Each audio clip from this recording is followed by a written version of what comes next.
my colleague Mike, and today we're going to be showing you a real interpretation of a historical fighting lesson. Now, to do this, we are going to be looking at a particular fight master known as Fiore di Libre. And he is, well, what is a fight master, I suppose, to start off with? Fight masters are skilled swordsmen who go around medieval Europe selling their knowledge to potential learners, usually rich noblemen or knights or men-at-arms or maybe merchant stock.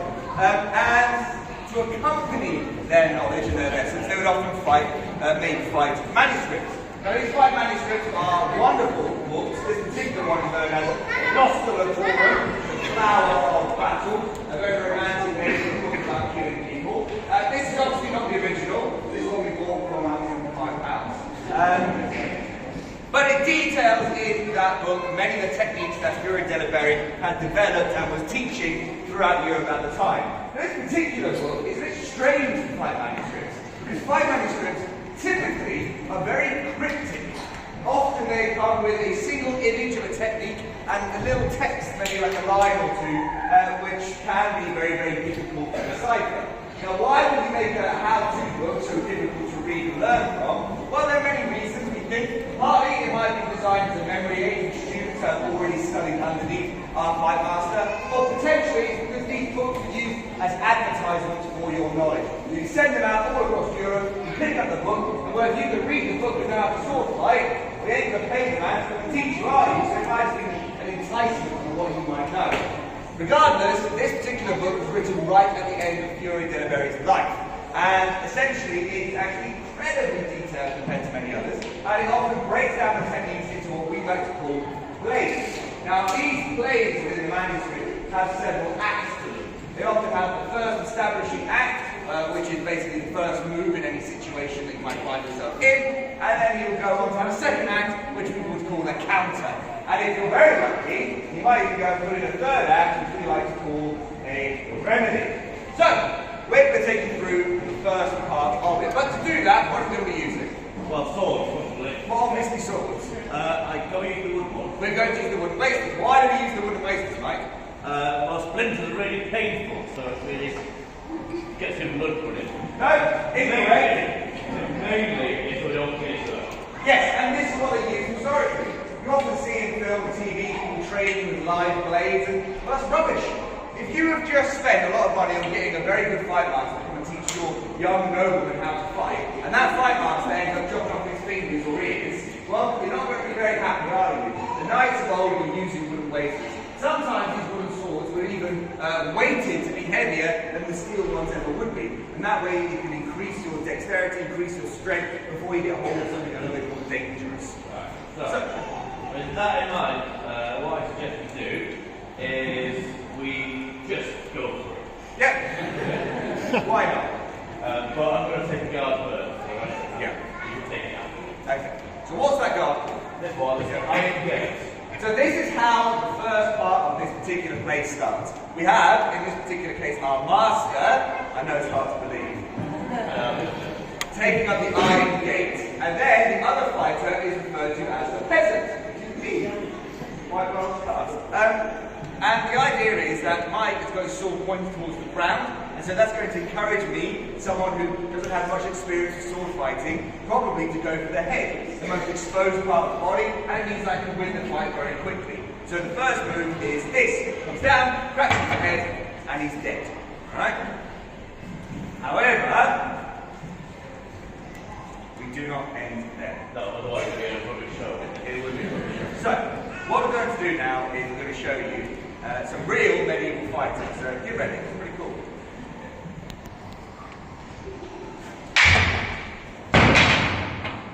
Thank you very much. Hope you enjoyed the show.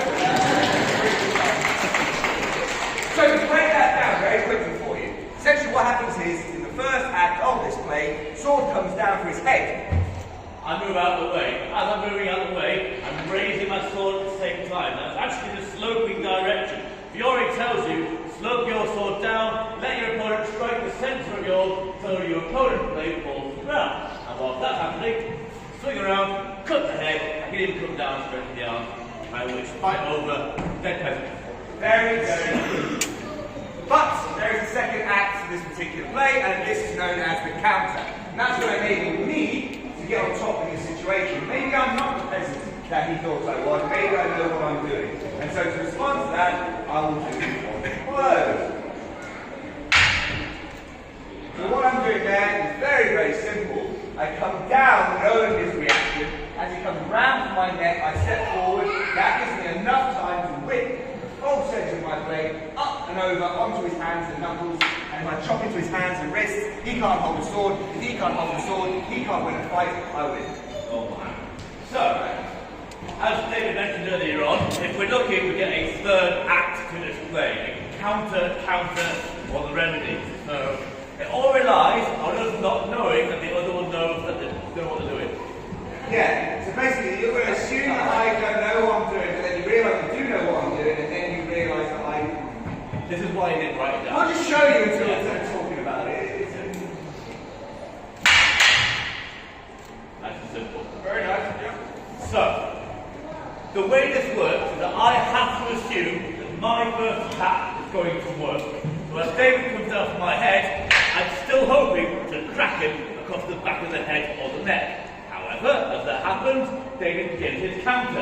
And if I do nothing, you know how that ends. I lose my hand. So, seeing this out the corner of my eye, I'm using the flat of the blade. I'm going to go back on my right leg, covering the sword, and from here, it's going to do nothing to me, except die and surrender. Well, my guy never surrender. Oh, death is for death! Big time to take one of these things. So there's an example of real-life medieval sword techniques. But as you might have noticed, these techniques are rather, how to put it, final and quite brief. And so if we came out here and showed you a real medieval sword fight, you might be a little bit disappointed in the show. So what we do here at the Royal Armouries is we take these real-life techniques and we piece them together. We break them apart, we weave them into a routine to make it a little bit more fun. So what I'm going to show you now is a small routine that we've developed and inspired by the peasant strike that we've just shown you.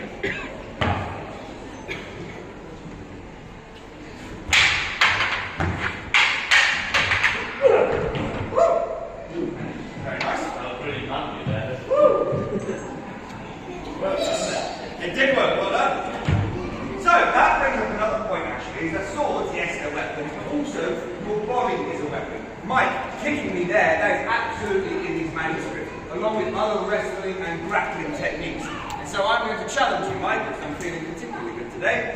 I want you to think up of a grapple, right? And what we're going to do is just do some free fighting, and when you get an opportunity to take up a grapple, I want you to go for it. Understood?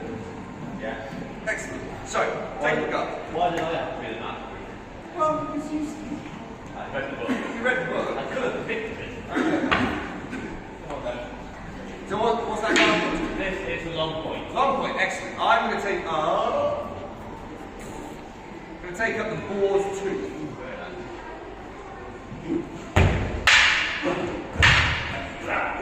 Hello. Right. Colin. Alright now, if we just slow that grapple down, as David cuts my cheek, I'm stepping in. I'm going to wrap my arms around both of his elbows. And that's the important bit. From here, I can break his elbows. Don't do that. He's thrown to the ground. Don't do that. I can skewer him. I'd rather you didn't. I can do other things. Whoa! Can you skewer me instead? Yeah, no, you can kiss me, go. No. You don't fun, you. No. But I suppose I was quite lucky because you chose a grapple that I know the counter to. Yes, I think we'll find out, won't we? Let's see if I can't get out of that situation. So he gets to do the exact same thing again.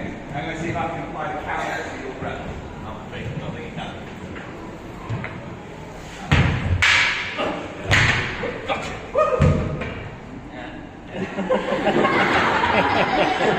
Right. It's important to note that I stop this move halfway through.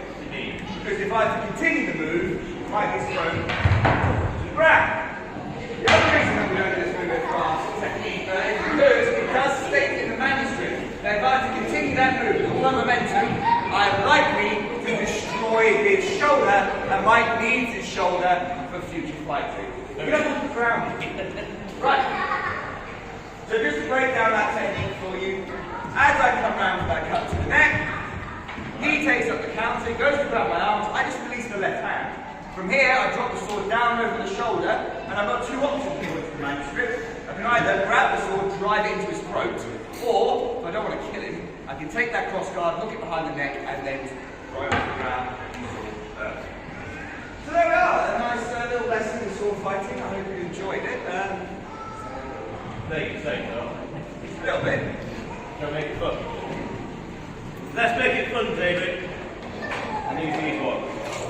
Oh! Sure. Well, you don't have to, but I suppose. No, I thought we just brought those out of handling. I didn't think we were going to use them. But what's sure. the worst that can happen? You could die. How about this? We fight one another with the root steels. Yeah. Okay. And the first person to surrender or yield loses, yeah? Fight till someone yields, yeah? Yeah, so what? We're not doing first blood. We're not doing first blood, we're not doing to the death. We are doing to the I'm death. on stage, I thought I was doing out there. Alright. Alright. I'm rolling my sleeve.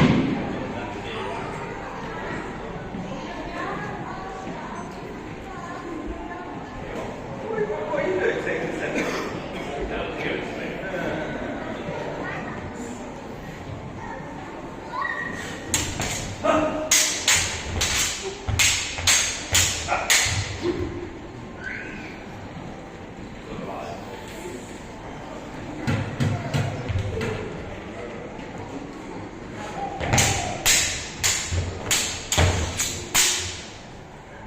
Maybe we're reading the same book there, Mike.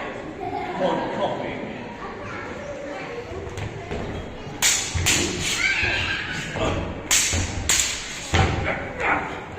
And there we go!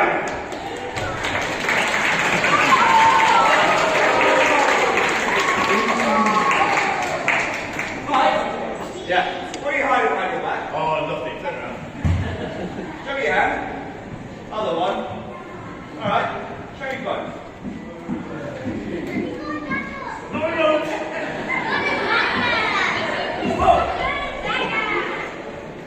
Alright. At the very... Either you yield or I kill you. No death. You said no death. Oh, I thought I won. I thought it was cheating. No, there's not cheating. You've got one too. It's fine. So,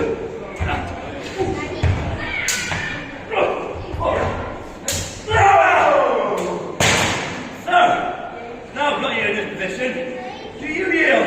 Yeah, I yield. Right, no choice. You heard it. Thank you very much.